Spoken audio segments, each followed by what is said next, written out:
आदियोगी शिव को आमतौर पर हमेशा स्वयंभू कहा जाता है, क्योंकि उनका सृजन किसी विशेष पल में नहीं हुआ है। उनका सृजन किसी विशेष स्रोत से नहीं हुआ है, वो स्वयं प्रकट हुए हैं। इसीलिए शिव शब्द का अर्थ है वो जो नहीं है। जो नहीं है वो एक विशेष समय पर घटित नहीं होता, वो किसी चीज के जरिए घटित नहीं होता, वो बस मौजूद होता है। इसीलिए शिव थे। सृष्टा ब्रह्मा आए और उन्होंने सृजन शुरू किया, तो अनेक आकाश गंगाएं, ग्रह, जीव, इंसान, ये सभी उनसे निकले। सृष्टि का चक्र शुरू हो गया और शिव जो स्थिर बैठे थे ने अपनी आंखें खोली और सृष्टि को देखने लगे। जब उन्होंने सृष्टि को ध्यान से देखा तो उन्होंने देखा कि लोग अलग अलग स्तरों पर तमाम तरह के संघर्षों, पीड़ा, दुख, कष्ट से गुजर रहे हैं। यहां वहां थोड़ा बहुत सुख और खुशी थी। तो जब उन्होंने ये देखा, उन्हें सृष्टि अच्छी नहीं लगी। उन्होंने चारों ओर देखा, फिर उन्होंने देखा कि ब्रह्मा को अपनी सृष्टि पर बहुत गर्व है। वो बहुत ही गर्व और खुशी से अपनी सृष्टि को देख रहे थे। फिर उन्हें लगा कि दो आंखें पर्याप्त नहीं हैं, इसलिए उन्होंने इस ओर देखने के लिए एक और सिर पैदा किया। वो किसी चीज से चूकना नहीं चाहते थे। फिर उन्होंने एक और सिर पैदा किया, फिर एक और, फिर उन्होंने एक पांचवा सिर पैदा किया जो उनके गर्व के लिए एक ताज की तरह था। किसी खास चीज को देखने के लिए नहीं, बस एक और सिर को ताज की तरह पहनने के लिए। When Shiva saw that this Brahma is so gloating, जब शिव ने देखा कि ब्रह्मा ऐसी दुख भरी सृष्टि को देखकर इतने खुश हो रहे हैं, तो उन्हें बहुत गुस्सा आया। वो ब्रह्मा पर झपटे और उनका पांचवा सिर उखाड़ दिया। अब उनके पास सिर्फ 4 हैं। ब्रह्मा पीड़ा से कराते हुए बोले, आप मेरे साथ ऐसा क्यों कर रहे हैं? तो शिव ने कहा, क्या आप अपनी बनाई सृष्टि को लेकर शर्मिंदा नहीं हैं? हर कोई दुखी है। लोग तमाम तरह के संघर्षों से गुजर रहे हैं। लोग कई तरह के दुख, पीड़ा और कष्ट भोग रहे हैं। ब्रह्मा बोले, मैंने पीड़ा को नहीं बनाया है, न ही मैंने खुशी बनाई है। मैंने बस सृष्टि बनाई है।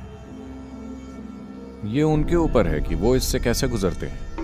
ये उनके मन में है। फिर शिव ने कहा, मन को किसने बनाया?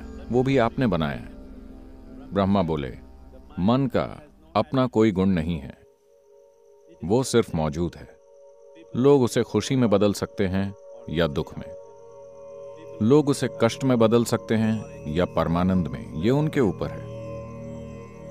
फिर शिव बैठकर बहुत ध्यान से सृष्टि को देखने लगे। उन्होंने हर जीव को ध्यानपूर्वक देखा और फिर अपने मन को जानना चाहा। इसलिए उन्होंने अपनी आंखें बंद कर ली और अपनी ही सृष्टि, अपने मन की प्रकृति को देखने लगे। और जब उन्हें आत्मज्ञान हुआ, जब उनका आत्मज्ञान एक विशेष संपूर्णता पर पहुंचा कि वास्तव में सृष्टि गुणहीन है, हर व्यक्ति जो चाहे वो बन सकता है, मन गुणहीन है। जब उन्होंने ये ज्ञान पा लिया तो वो इतने आनंद विभोर हो गए, इतने आनंद विभोर कि वो उछलने और नाचने लगे। he danced wildly out of his joy and ecstasy. वो खुशी और परमानंद से मदहोश होकर नाचने लगे। जब वो बेतहाशा पूरी भागीदारी के साथ नाच रहे थे, जब उनके शरीर की हर कोशिका अपने आप में एक नृत्य बन गई थी, तो अचानक उन्हें एहसास हुआ कि ये नृत्य भी जरूरी नहीं है। और उन्होंने ध्यान दिया कि उनके नृत्य के चरम पर पूर्ण स्थिरता थी। तो वो एक सन्यासी की तरह शांत और बिल्कुल स्थिर होकर बैठ गए।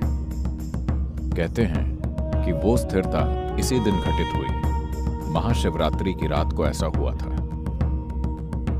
परमानंद की तीव्रता से संपूर्ण विनाश और स्थिरता उन्होंने बारी बारी से ये दोनों चीजें की। आप इसी कल्पना चित्र को देखते हैं, कभी वो नृत्य करते हुए और उल्लासमय होते हैं, कभी बिल्कुल स्थिर जैसे किसी चीज का अस्तित्व ही नहीं है। जब हम शिव को विनाशकर्ता कहते हैं तो इसका मतलब दुनिया का विनाश नहीं है, इसका मतलब आपकी दुनिया का विनाश है। आपकी दुनिया मुख्य रूप से पिछले अनुभवों और प्रभावों का एक ढेर है। अतीत सिर्फ आपकी विचार प्रक्रिया से होकर वर्तमान में घुस रहा है और वो आपकी इच्छा प्रक्रिया के जरिए खुद को भविष्य में पेश कर रहा है। जिसे आप अपनी इच्छा कहते हैं वो मूल रूप से अतीत का एक बढ़ाया चढ़ाया गया रूप है। इसलिए अतीत का विनाश जरूरी है, क्योंकि अगर आप सृष्टि की भव्यता को जानना चाहते हैं तो वो सिर्फ वर्तमान में मौजूद पल से ही संभव है, जो अभी यहां है। एकमात्र रास्ता यही है। पूर्ण स्थिरता में अतीत का अस्तित्व नहीं होता, पूर्ण गति में भी अतीत का अस्तित्व नहीं होता। ये दो मूल मार्ग हैं जिन्हें शिव ने खोजा